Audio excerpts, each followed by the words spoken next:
যে কোনো বিমান দুর্ঘটনা ঘটলে আমরা শুনি ব্ল্যাক বক্স উদ্ধার হলেই দুর্ঘটনার কারণ জানা যাবে।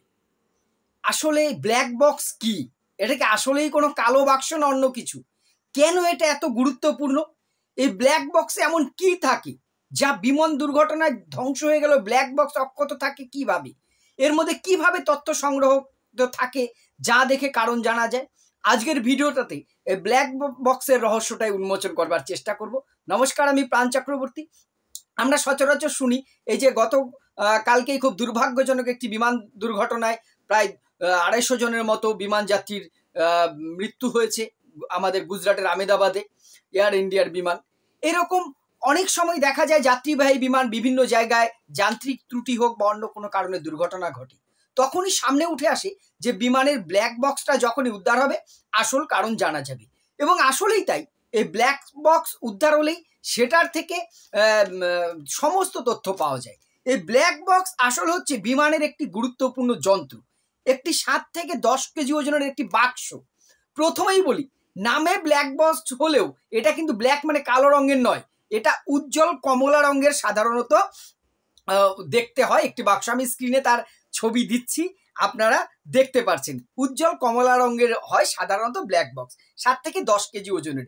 এর বিরাট গুণাগুণ আছে, দারুণ ক্ষমতা, বিভিন্ন সব এর পার্টসপত্র একটা একটা করে আমরা আসছি। এটা প্রথমে কিন্তু যাত্রীবাহী বিমানে ছিল না। 1958 সালে সিবিআর বলে একটি যন্ত্র প্রথম তৈরি হয়, যেটা ব্ল্যাক বক্সে থাকে, আমি বলছি পরে। এবং 1960 সাল থেকে এই আপনার যে এফডিআর বা ব্ল্যাক বক্স রাখার বাধ্যতামূলক করা হয় সমস্ত যাত্রীবাহী বিমানে। কারণ এর আগে বহু বিমান দুর্ঘটনা ঘটলে তার তদন্ত করতে যে তদন্তকারীরা অনুধাবন করেন যদি এমন কোনো একটা যন্ত্র লাগানো থাকে যেটা বিমান ধ্বংস হলেও নষ্ট হবে না, তার মধ্যে সবকিছু রেকর্ড করা যদি থাকে, সিসিটিভি যেমন, সেরকম ভয়েস প্লাস সমস্ত কিছু রেকর্ড করা থাকলে ভালো হয়। তখন থেকে 1960 সাল থেকে পৃথিবীর যত যাত্রীবাহী বিমান আছে সমস্ত বিমানে এই বক্স রাখা বাধ্যতামূলক। কিভাবে কাজ করে? এই ব্ল্যাক বক্সে দুটো, একটি 7 থেকে 10 কেজি ওজনের বিশেষ যন্ত্র যেটি টাইটেনিয়াম বা এই জাতীয় ধাতু দিয়ে তৈরি, যেটা 1100 ডিগ্রি বা তার চেয়ে বেশি তাপমাত্রাতেও গলবে না, প্রচন্ড সমুদ্রের গভীরে জলের চাপেও সেটি নষ্ট হবে না, এমন ভাবে এটি তৈরি করা হয়। এখানে দুটো মেইনলি যন্ত্র থাকে, একটি এফডিআর, একটি সিভিআর। কি এই এফডিআর? এফডিআর এর ফুল ফর্ম হচ্ছে flight data recorder. Flight data recorder, flight মানে সেই সমস্ত তথ্য, অর্থাৎ ফ্লাইটের সমস্ত তথ্য রেকর্ড করে। কি কি তথ্য রেকর্ড করে? এই এফডিআর এর মধ্যে সমস্ত কিছু তথ্য সাধারণত প্রতি সেকেন্ডে 1000 বার তথ্য রেকর্ড করে। ভাবুন, সেকেন্ডে 1000টা তথ্য রেকর্ড করে, টানা 25 ঘন্টা, লাস্ট 25 ঘন্টার তথ্য সেখানে রেকর্ড করার ক্ষমতা থাকে। কি কি? বিমানের উচ্চতা, বিমানটা কত উচ্চতায় উঠছে সেটা প্রতি সেকেন্ডে তার রেকর্ড করছে। বিমানের গতি কোন দিক আছে, কোন দিক থেকে কোন দিকে যাচ্ছে, বিমানটা কোনো দিকে কি কাত হয়ে আছে কিনা, সেকেন্ডে 1000 বার রেকর্ড করছে, ভাবুন।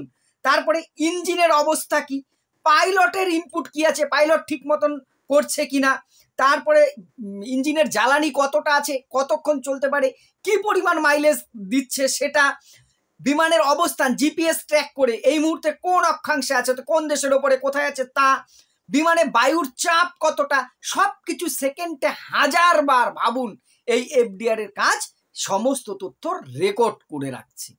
এবং সেটা কিন্তু যেমন মেমোরি কার্ডে রেকর্ড হয়, আমরা ভিডিও ক্যামেরা করলে ভয়েস সমেত সমস্ত রেকর্ড কোনোভাবে ডিলিট হবে না, এবং সেটা ব্ল্যাক বক্সে থাকছে। আর সিভিআর কি? সিভিআর হচ্ছে ককপিট ভয়েস রেকর্ডার। ককপিট মানে কাকে বলে? বিমানের যে কেবিনটা, বাস যেমন আমরা দেখি ড্রাইভার যেখানে বসে চালায়, বিমানের ড্রাইভারকে কি বলে? পাইলট। পাইলট যেখানটায় বসে চালায় সেইটাকে বলা হচ্ছে কি? ককপিট। এই ককপিটে কি কথোপকথন হচ্ছে, যারা প্লেনে চেপেছেন, উড়েছেন, তারা জানেন, বা বিভিন্ন ভিডিওতে যারা না চেপেছেন তারাও জানেন যে ওখানে পাইলটের কিন্তু সবসময় কানে তাদের যেমন দেওয়া থাকে ইয়ারফোনে, এবং মুখে থাকে, মাইক্রোফোন থাকে। তারা কিন্তু যখন ফ্লাইটটা চলে সেই কথা এবং মাঝে মধ্যে ঘোষণা করেন, আমরা এই উচ্চতায় আছি, এতক্ষণ উঠছে, এতক্ষণ পরে আমরা নামবো।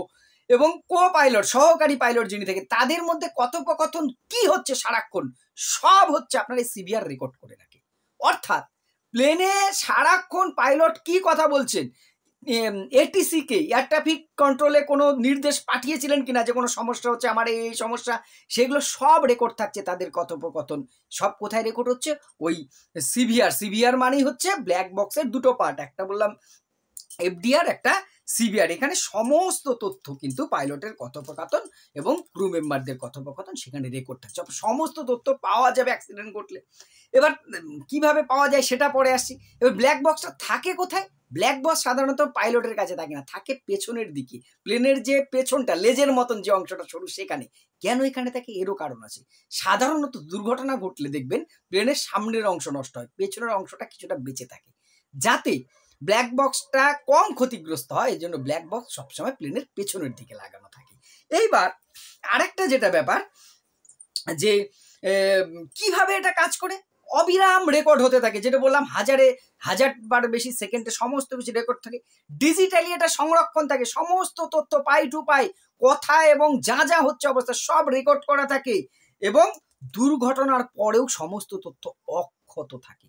কারণ বলেছি ব্ল্যাক বক্স এমনভাবে তৈরি হয়, 1100 ডিগ্রি সেলসিয়াস তাপমাত্রা, বিমান পুড়ে যাবে, ব্ল্যাক বক্স পড়বে না, দুমড়াবে মুচড়াবে না। ওটা তৈরি করা হয় যখন ব্ল্যাক বক্স, সেটা তৈরি করার পর না দুমড়ে মুচড়ে দেখা হয়, জানেন তো, মেশিন দিয়ে বিভিন্ন 1000 ডিগ্রি টেম্পারেচারের মধ্যে ওটাকে ফেলে রাখা হয়, গলে কিনা পরীক্ষা করে তবেই প্লেনে দেওয়া হয়।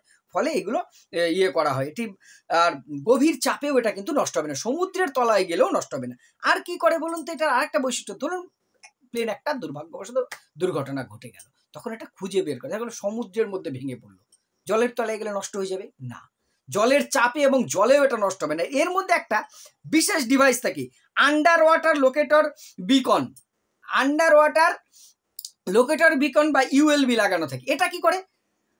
30 দিন ধরে প্রতি সেকেন্ড একটা করে বিপ পাঠাতে হবে এটিসিতে, যেখান থেকে বিমানগুলো নিয়ন্ত্রিত হয়, air traffic control. Black box প্রত্যেক 30 সেকেন্ড পর বিপ বিপ একটা করে সিগন্যাল বাড়ে, ট্যাঁ ট্যাঁ করছে, ধরুন সেই আমরা টাইম বোম দেখি না, ওই রকম। ওইটা দেখেই এই ব্ল্যাক বক্সের খোঁজ পাওয়া যায়। জলের তলায় গেলেও 30 দিন অবধি পাঠাতে থাকবে, এবং আধুনিক প্রযুক্তি যেটা আসছে সেটা 90 দিন অবধি যাতে এটা ঠিক থাকে, ব্যাটারি ঠিক থাকে, তার চেষ্টা চলছে, এবং এটা অচিরেই হয়ে যাবে। ভেবেছেন? অর্থাৎ যেখানেই পড়ুক, পাহাড়ের মাটির নিচে যেখানেই থাকুক, ওই সিগন্যাল ধরে ধরে ব্ল্যাক বক্স কিন্তু খুঁজে পাওয়া যায়। এই জন্যই ব্ল্যাক বক্সটা এবার এত গুরুত্বপূর্ণ কেন?